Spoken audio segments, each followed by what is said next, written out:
Love is what will change the world. And yet, those often just sound like words, but to me, today, it sounds like reality. And we are in a troubled world. You know, one of our phrase for this year is that in a world divided, choose unity. I believe it's brilliant, actually. It puts our name in it, but it also has an action phase right in it, where when you begin to feel separate and alone, or when you begin to feel someone else is doing wrong, or when you just are angry, choose unity. Claudia, that was great, and you guys made it really work, so thank you so much. I think we have been really blessed by y'all's presentations. I missed last week, but I heard it was great.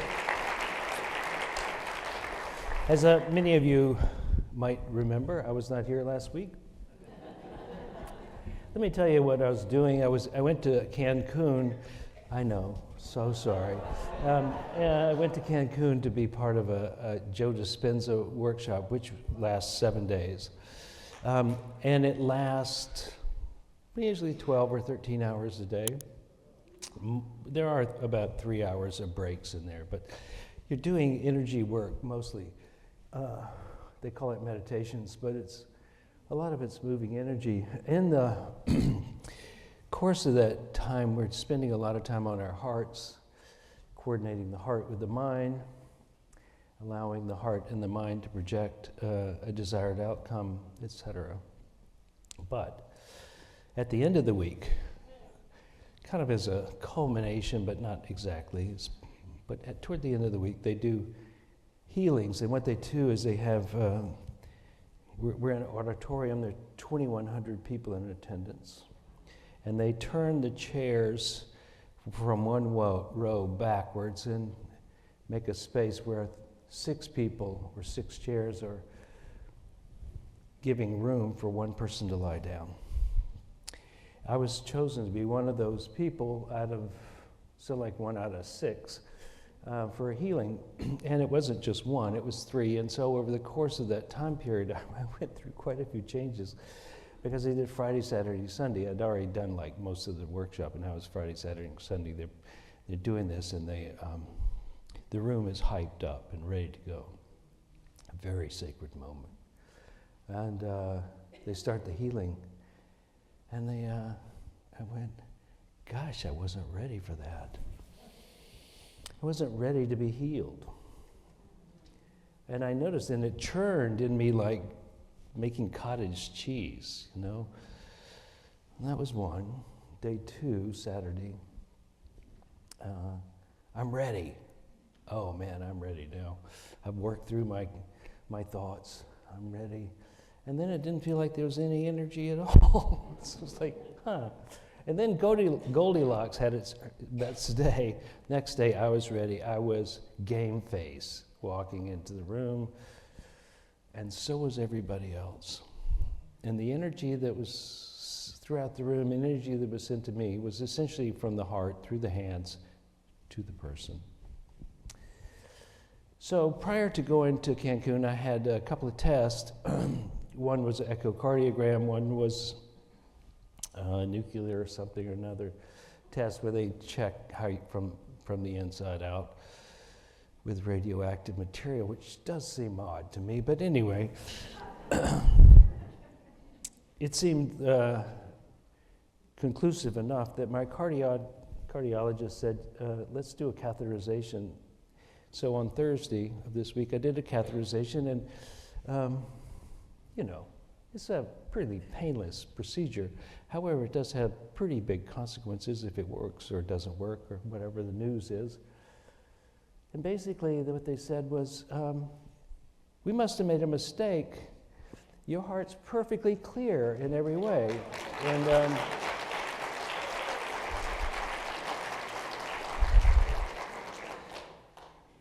and you know I can act really funny when it's not working. So I just want to say, we talk a lot about how love heals here, how love is the method.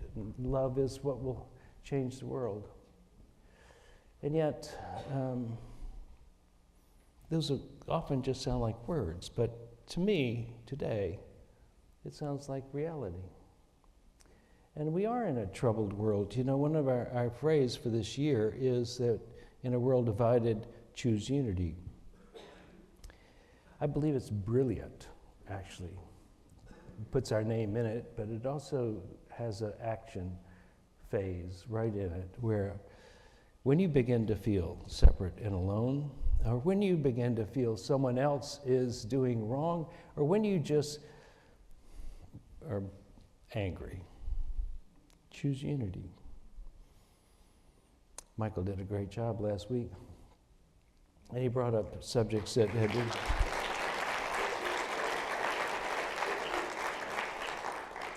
I think we got a pretty good staff, don't you? Yeah. Well, anyway, I came back wondering how I would address the same issue, and I don't really think it's mine to address all the time, but sometime I do want to address this immigration issue. And I mean, I would like to do it from a medical point of view. I believe every country has a border. That's how we have countries. For instance, Ukraine has a border. It's been invaded by Russia. And Ukraine has mounted a defense with the help of some other countries. We don't see a thing wrong with that. To protect your border doesn't seem wrong in that form of invasion. And what has happened, I think, in this country is that for many years, I would say 70, there's not been a intelligent immigration policy for people who come here for work as their primary thing. You have a lot of hoops to jump through, but all those people we thought were necessary workers during COVID, so many of them are the same people we're now trying to hound out of the country. So there's a bit of weirdness with us around that. And I believe what has happened is that we've had an immune response to having so many people who are not citizens in the country. We've had an immune response, and that immune response has gone from healthy, that any country would want to be careful about how it runs its borders. And there's been a little bit of reaction, to the fact that there have been gangs that came in, granted. But what has happened has been essentially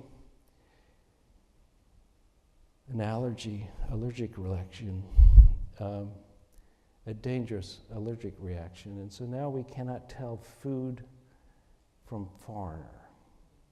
Do you know what I mean? Those who are our friends, we can't tell. Are they good for us or not? And so we have this overreaction, in my opinion. My profound opinion is it's just like an overreaction, and we have lost it when it comes to people. We have begun to treat them as though they were not our neighbors. I was reading the Bible. Oh my God. In the Jewish tradition, it is a profound teaching that you must welcome the stranger. It is unequivocal. So within Genesis, there are two stories that show this completely. In the first story, Abraham is hanging outside his tent, waiting to see who will come by, and he sees people coming, and he runs to meet them, and then scurries back to make food and make them comfortable and all of that. These are strangers that turn out to be messengers from God who are going to tell his wife that she, though barren and old, will have a child. The beginning of a nation. The beginning of the Abrahamic tradition throughout history. The other story, Sodom and Gomorrah. Two people, strangers, go there, and the town surrounds them. And they say, stop hiding them. Bring them out so that we might abuse them. And they escape. But it is the end of Sodom and Gomorrah, for they also were God's people. So here we are. with an autoimmune response that is out of hand. And I think if we think of it as something of a medical condition instead of a political condition, we will see that we're all on the same side. Because this idea of blue and red is way the heck out of control. That we think it's more important for our team to win than it is for us to win. And so we have done what we have done several times in our history. But in this moment, we have done it as though, in this particular instance, not in everything that's going on, but in this instance, we're like a disease where we're turned upon ourselves. And so there is no other. The hand, when it's fighting an autoimmune disease, does not say, hey, I'm not part of the body, don't touch me. Or do we call the stomach the problem? We don't. We're all in this together. This problem is not a left or right thing, a red or blue thing. It's an us thing. It's time for us to get it right, to fix it. You can tell it's out of control when they shoot somebody in the back, drag somebody through their own car window, separate children from their parents. You know that ain't right. That's not us. That's not the way we do life here in America. So it's not so much a left and right thing. It is particularly a constitutional or non-constitutional, anti-constitutional response. Anti-constitutional means it's against all of us. Because we are the people, as it says, we the people. In order to form a more perfect union, we the people wrote a set of how-tos for us to get along. And at this moment, the checks and balances of those how-tos have been obliterated. Therein lies the problem, in my opinion. I do want to read you something from excerpts, very deeply redacted excerpts from Lyndon Johnson's 1965 address of Congress after the Pettus Bridge second time, this time caught on film. That sacrifice, and one man died, of those people have brought the nation's attention to the abuses of segregation to such a degree, and it's embolized, that's not the word. What's emblematic of it is the voting rights of black people in the South. And so, a Southerner, a white Southerner, stands in front of Congress as the president and says, many words, it's about 40 minutes, but I'm going to read you a few that seem to work for me today, and maybe they work for all of us. I speak tonight for the dignity of man and the destiny of democracy. Urge every member of both parties, Americans of all religions and of all colors from every section of this country, to join me in the cause. At times, history and fate meet in a single time, in a single place, to shape a turning point in man's unending search for freedom. So it was in Lexington and Concord, so it was a century ago in Appomattox, and so it was last week in Selma, Alabama. Our mission is at once the oldest and the most basic of this country: to right wrong, to do justice, and to serve man.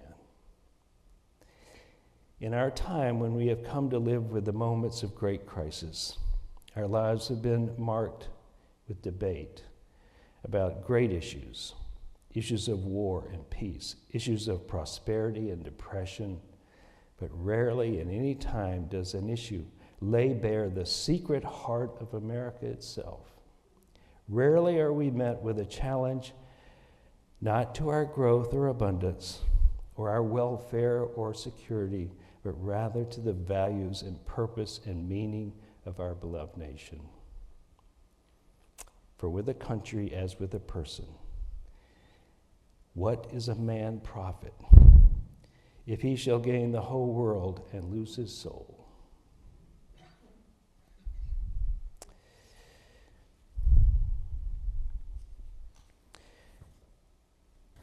Actually, you should read this. You should see this. Because this was a culmination and at the same time a turning point in civil rights in this country. And the struggle that black people had had for way too long, over a century, was coming to an end, at least in one small way.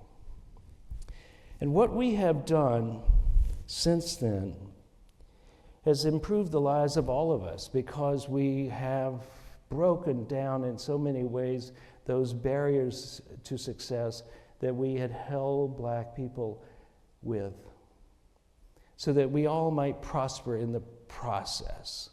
And it's why we have Black History Month. It's why we celebrate Martin Luther King Day. It's why we have neighbors in this room that we love and cherish. And it ain't because of the color of their skin. It's because the nature of their character. When we move our feet, as Michael said, we had better be on point. Because to move your feet in anger or in frustration or in defiance is an echo of what we're afraid of in the first place. So let us be careful in this condition that we're in. As a country where we have lost the rules of the game. I was talking with somebody just yesterday. Two things came out of that conversation that struck me as really wise. One of them was,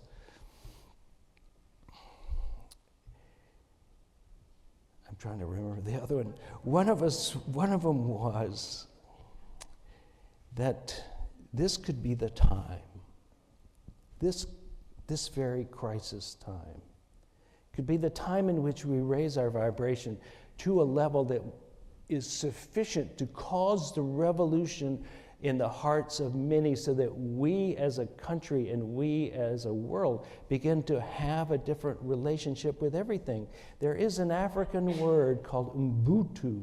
Ubuntu is a word that it's kind of, this is what it means. It's, in translation, it says, I am because we are. I am because you are. I am here not as a separate and single individual, but I am here. Your pain is my pain. Your loss is my loss. And if I harm you, I have harmed myself. Ubuntu. A powerful idea that is something of a counterpoint to our strong cowboy independent ride it alone thing. It is more accurate. It tells us that we're part of the nature, that the world is us and we are that.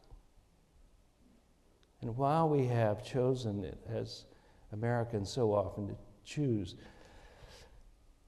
stuff over people, Ubuntu says no, people over and nature over personal gain. Let us do that. And one of the ways that if we raise our energy high enough, what will happen is that something like my healing in Cancun. The heart will be clear. So will the mind. The actions will make sense and be more constructive than destructive. I'm clear that this world has been like this for a long time. Those who have been able to rise to power sometimes forget that they're part of us and act independent of it. And the beauty of this country, the DNA of this country, is that we said to England, even when they weren't even half bad to us, hey, you can't push us around. We're independent. We're ourselves. We want to be free. And they fought a 7-year war for the independence. Imagine that. A little tiny colony chose long, long ago to be a nation. And we have been a nation, a growing and great nation, because we had a set of rules that we lived by that only allowed certain amount of power, and then it was chopped back, like an ecosystem in the woods where one creature gets too far out, there is a natural way of controlling it. Ubuntu. We instinctively had Ubuntu. And we are in this together. Even though we compete with each other, we're in this together. There was something about the Constitution that led us in the right direction from the very beginning. And when we turn away from the Constitution, we don't turn away and win. We turn away and break. So it is our job as one nation under God to lean back in toward the middle. Do not overreact. Do not be an autoimmune disease, nor a denier of the facts. If it is possible for me to change one thing in this world, it would change what people watch on TV. Because that has been much of the problem. So if you're like me, head off to Cancun where they don't show it on TV. Try reducing your reactivity. Realize that everybody has an immune system, and this country has one too. Pace yourself. Do not get out ahead of your heart with your actions. Do not get out into doing and forget being. Because we spent a year last year on one subject that you, at your core, being, not doing, not saying, at your core being, you are God itself. Should you lose that in the process of shuffling your feet, the loss would be way more than your gain. So let me say it again. Stop watching TV and meditate.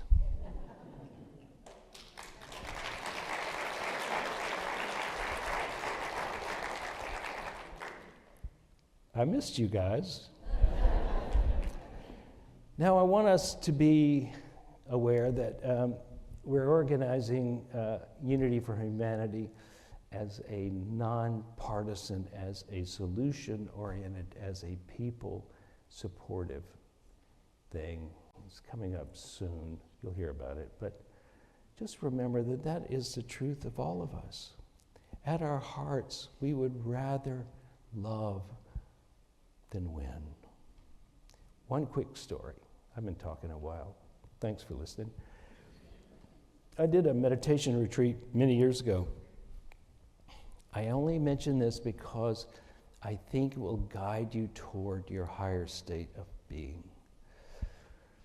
Sitting cross-legged on a floor 11 hours a day.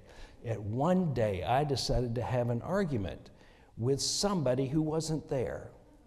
while I was sitting with my eyes closed in meditation. And as I started that argument, I felt a knife enter my back. It was so obvious that as I continued the argument, every time I continued to argue, the knife went in and twisted little by little. It was because of my mind that I suffered, not the facts. Let us be careful. We won't pray. We'll sing. Love you. I hope you got something out of today's service. We intend to bring you things that will help you in your life become more of who you want to be, give you the freedom of forgiveness and the hope of expectancy that your life will unfold in a way that brings you joy, happiness, and is a contribution to the world. If you would like to contribute to this ministry, please go to unitytriangle.org, hit the donate button, and it will lead you into an easy way of doing that. We thank you for your attention and look forward to seeing you again here.